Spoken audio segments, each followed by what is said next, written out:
آپ کیا سمجھتے ہیں دور حاضر میں کلام کو لے کر ہمیں کیا مسائل درپیش ہیں؟ کیا سمجھتے ہیں کہ کہاں اصلاح کی ضرورت ہے کلام کو لے کر؟ اس پر دیکھیے، پہلی بات یہ تھی کہ ایک زمانے میں ہمارا مجموعی ماحول جو ہے وہ ادب سے قریب تھا، لٹریچر سے قریب تھا. جی جی. تو وہ شعر اچھا سن کر اچھے اور برے شعر کی تمیز کا ایک فیصلہ کر سکتا تھا جب لوگ شاعری پڑھ رہے تھے. اب شاعری بہت کم پڑھتے ہیں، اور وہ ایک خاص نوجوان طبقہ پڑھتا ہے جو عمر کی ابتدائی منزلوں میں ہوتا ہے، اور وہ اپنے جذبات کی وجہ سے غزل کی شاعری کی طرف، اور اس میں بھی وہ شاعری جو آسان ہو، عام فہم ہو، جو کہ اردو بھی ہمارے یہاں آپ دیکھ رہے ہیں کس طرح کی اس میں آمیزش ہوتی جا رہی ہے.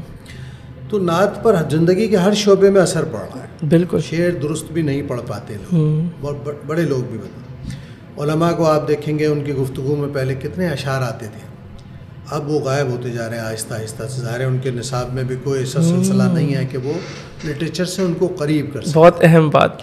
اور اس کی وجہ سے کیا ہوتا ہے کہ گفتگو بے تاثیر ہونے لگتی ہے. جب آپ کوئی لطیف بات اس میں شعر کے ذریعے منتقل کرتے ہیں تو اس کی صلاحیت کر جانے کے امکانات، اس کی تاثیر کی روشنی زیادہ بڑی ہوتی ہے. ایک تو یہ مسئلہ ہے. دوسرا یہ کہ نعت خواں ضروری نہیں کہ ہر نعت خواں صاحب علم ہو یا اس نے کہیں کوئی ایجوکیشن حاصل کی. ظاہر ہے وہ گلے کی بنیاد پر آیا ہے اور اس نے اپنے گلے کی فنکاری کو دکھا کر اظہار کرنا ہے. تیسرا مسئلہ یہ ہے کہ مجموعی اعتبار سے ہم اب شاعری کے بجائے نعروں پر آ گئے ہیں. اگر آپ ہماری مجموعی نعت خوانی کا منظرنامہ دیکھیں گے تو ایک نعت پڑھتے ہوئے بھی، سمپل نعت پڑھتے ہوئے بھی آپ کوئی نہ کوئی بیچ میں اس طرح کے نعرے شامل کر دیں گے جس سے آپ چاہتے ہیں کہ عوام آپ کے ساتھ شامل ہو جائے. بھئی عوام کا ہر وقت شامل ہونا ضروری نہیں ہے. اس طرح ہوگا تو شعر کی سماعت جو اسے آمادہ رکھتی ہے اس بات پر کہ اس شعر کے ذریعے جو پیغام دیا جا رہا ہے وہ اس کو قبول کر لے، وہ کیفیت باہر نکل جاتی ہے. اب اگر آپ ساری نعت خوانی میں ہاتھوں کو لہراؤ اور جھنڈے بناؤ اور اس طرح کے نعرے لگائیں گے، کہیں کہیں اچھا لگتا ہے، کوئی خاص کیفیت ہے، کوئی خاص کلام ہے، موقع ہے، تو آپ اس وقت کیجئے. لیکن اگر آپ عمومی رویہ یہ بنا لیں گے کہ جو نعت خواں آئے گا پڑھنے کے لیے تو وہ بجائے کلام پر اعتماد کرنے کے نعروں پر اعتماد کرے گا. اس کا نقصان یہ ہے کہ ہمارے ہاں سنجیدہ سامع جو ہے نعت کا وہ بے کیف ہو گیا ہے، اور ہمارے بچے اس بات کے عادی ہو گئے ہیں. وہ سمجھتے ہیں کیونکہ انہوں نے اساتذہ کو سنا ہی نہیں. بیشتر لوگ ہمارے دنیا سے جا چکے ہیں اور ان کا کوئی ریکارڈ بھی نہیں ہے. اس زمانے میں یوٹیوب ایکٹیو بھی نہیں تھا. جی جی جی جی. اس طرح کے دوسرے سوشل میڈیا کے بھی ذریعے. نتیجہ یہ ہو گیا کہ اب لوگ یہی سمجھتے ہیں بچے کہ شاید نعت خوانی اسی چیز کا نام ہے کہ آپ نے جمع ہونا ہے، ایک ماحول بنانا ہے اور اس ماحول میں سب نے پڑھنا ہے.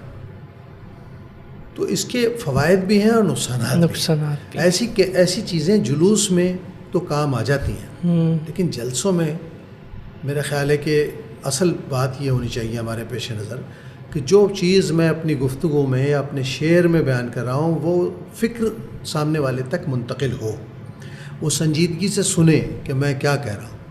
میرا اپنا تجربہ یہ ہے کہ جب میں نعت شریف پڑھ رہا ہوں کسی بھی مجمع میں تو پہلے لوگ پن ڈراپ سائلنس ہوتا تھا سنتے تھے تو وہ قبول بھی کرتے تھے. اب ان کا یہ ہوتا ہے کہ کچھ ہو نہیں رہا. اب اس کچھ ہو نہیں رہا میں سبھی بھائی پڑھ رہے ہیں تو خاموشی سے پڑھ رہے ہیں، یا ایکسپرٹ کوئی بھی پڑھ رہا ہے خاموشی سے پڑھ رہے ہیں.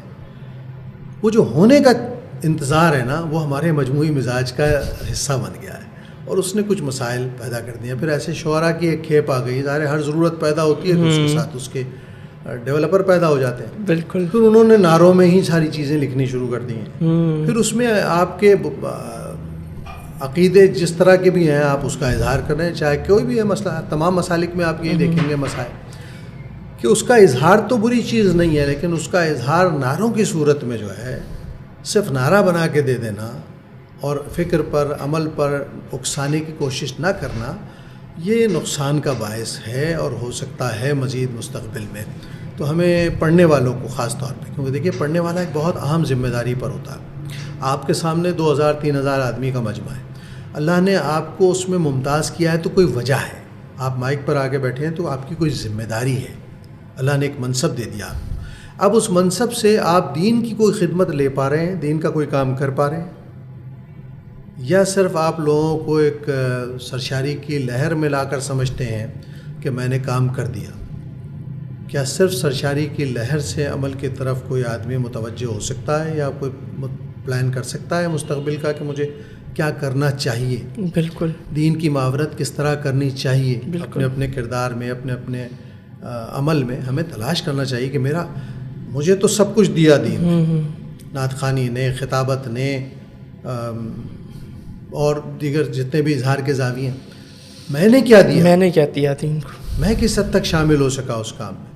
اس پر ہم سب کو سوچنا چاہیے، اور بالخصوص نعت خوانوں کو، اس لیے کہ نعت خوانوں کی مقبولیت اس وقت سب سے زیادہ ہے، اور اس کی بھی بڑی وجوہات ہیں، جس پر ہمارے ان لوگوں کو جو نعت خوانوں کی مقبولیت سے خوفزدہ ہوتے ہیں اور پریشان ہو کر بعض اوقات بہت ہی نامناسب رویہ اختیار کرتے ہیں، ان کو غور کرنا چاہیے کہ آخر اس طبقے کی مقبولیت کی وجہ کیا ہے. بالکل.